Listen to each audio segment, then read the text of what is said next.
સરકાર ગમે તેટલા પ્રયત્નો કરે, પરંતુ સરકારી તંત્રમાં ઊંડા મૂળિયા નાખી દીધેલ ભ્રષ્ટાચાર કોઈ જગ્યાએથી રોકાવાનું નામ લેતો નથી. આજે એક કોન્સ્ટેબલ દિવાળી બોનસ પેટે 1000 રૂપિયાની લાંચ લેતા એસીબીના હાથે ઝડપાઈ ગયો છે.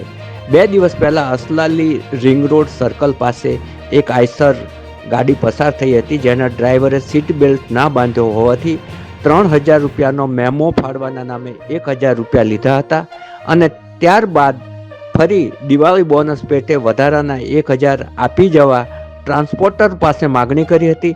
ટ્રાન્સપોર્ટર આપવા માટે મંજૂર ના હોવાથી તેણે એસીબીને જાણ કરી હતી અને એસીબીએ છટકું ગોઠવતા આજે 1000 રૂપિયા દિવાળી બોનસ પેટે લેતા કિશોર નામનો કોન્સ્ટેબલ ઝડપાઈ ગયો છે. દિવાળી સુધારવાના બદલે તેની દિવાળી લાંચ લેવા જતા બગડી છે.